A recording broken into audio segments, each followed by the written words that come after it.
आप एक हैबिट बनाइए, अपने कुछ ऐसे दोस्त बनाइए जो रोज रात में बैठ के दारू पी रहे हैं। आप एक महीने के बाद दारू पीना स्टार्ट कर दोगे, ये फैक्ट है। आप जैसे लोगों के साथ रहते हो, अभी आप कैसे लोगों के साथ रह रहे हो जो महीने का 2 लाख 3 लाख 5 लाख कमा रहे हैं, आपकी सोच में वो चीज आने लगती है। और याद रखिएगा, हो सकता है आपको 1-1.5 साल हो गए हो, अभी आप ज्यादा पैसा नहीं कमा रहे हो, लेकिन आपकी सोच में तो है कि 2.5 लाख कमाया जा सकता है, आप कमाओगे जरूर।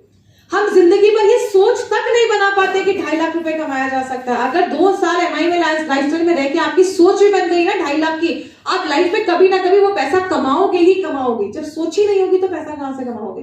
एंड लास्ट में, डेवलप योर कम्युनिकेशन स्किल्स। बोलना सीखिए। कुछ लोग टोटल 100% अपलाइन पे डिपेंड करते हैं। एक सर ने मुझे बोला, मैडम मुझे ना 3 महीने हो गए एमआई लाइफस्टाइल में, 2000 का चेक आया है। मैंने बोला प्लान लगाना आता है? बोला नहीं। मैंने कहा प्रोडक्ट के बारे में पता है? बोला नहीं। मैंने कहा 2000 में 2 रुपए रखो, बाकी का पूरा पैसा अपलाइन को रिटर्न कर दो। 2 रुपए भी लेने के लायक नहीं हुए हो। आपको बिजनेस के बारे में प्लान नहीं पता है, प्रोडक्ट नहीं पता है, ये कोई स्कीम थोड़ी ना है कि बैठे बैठे पैसा आएगा।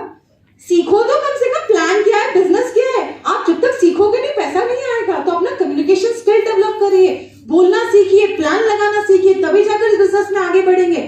याद रखिएगा, अपने पैरों को मजबूत करिए, किसी और के ऊपर डिपेंडेंट मत रहिए। अपलाइन पे जितना डिपेंडेंट रहेंगे वो उनका बिजनेस बढ़ेगा। आप जब अपने ऊपर काम करेंगे तो आपका बिजनेस बढ़ेगा। तो अपने ऊपर काम करना स्टार्ट करिए। एंड लास्ट में, सिस्टम वर्क पीपल फील।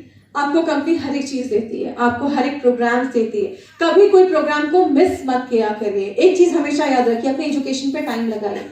ये 200 रुपए की ट्रेनिंग शायद आपके बिजनेस को बढ़ा सकती है, लेकिन कभी भी कोई प्रोग्राम नहीं, सिस्टम के साथ जो काम करता है वो लाइफ में कभी फील नहीं होता है। कुछ लोगों को ही हो जाता है मुझे सब आता है। कोई ऐसा इंसान नहीं जिसको सब आता है। आज तक मैं भी पढ़ाई करी और मैं भी हमेशा बोलती हूँ मुझे कुछ नहीं आता, मैं आज भी पढ़ाई करूँ, मैं आज भी स्टूडेंट हूँ। तो एक लर्निंग एटीट्यूड हमेशा रखिए, सीखने की भावना रखिए।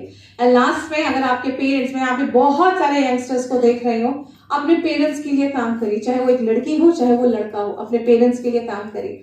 मैं हमेशा बोलती हूँ, मैंने बहुत कम एज में काम करना स्टार्ट किया था। When I was just 19 years old। ऐसा नहीं था कि 19 साल की एज में काम इसलिए करी थी कि कोई बहुत पैसे का प्रॉब्लम था। मेरे पापा डिस्ट्रिक्ट जज की पोस्ट पे थे। 2008 में जब मैं पढ़ाई करी थी, मुझे 15 से 20 हजार पॉकेट मनी मिलती थी, जितना उस समय लोगों की जॉब भी नहीं होती थी।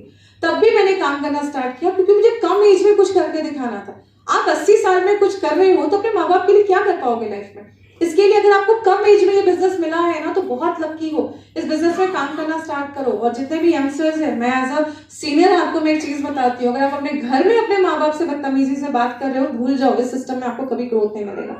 उनका दिल दुखा के आप लाइफ में कभी आगे नहीं बढ़ सकते। तो अपने माँ बाप के लिए काम करिए। बहुत अच्छी लाइन है, आप कितने भी गरीबी में क्यों ना पले बड़े हो, बुढ़ापे के टाइम पे आपकी मम्मी पापा अमीर होने चाहिए, इसकी जिम्मेदारी आपको लेनी पड़ेगी, उनके लिए काम करिए। तो ये था हमारा आज का सारा सेशन। और मैं एक चीज आपको अप्रिशिएट करना चाहूंगी, बहुत कम जगह पे मुझे इतना अटेंटिव क्राउड मिलता है जो सुनने के मूड में है।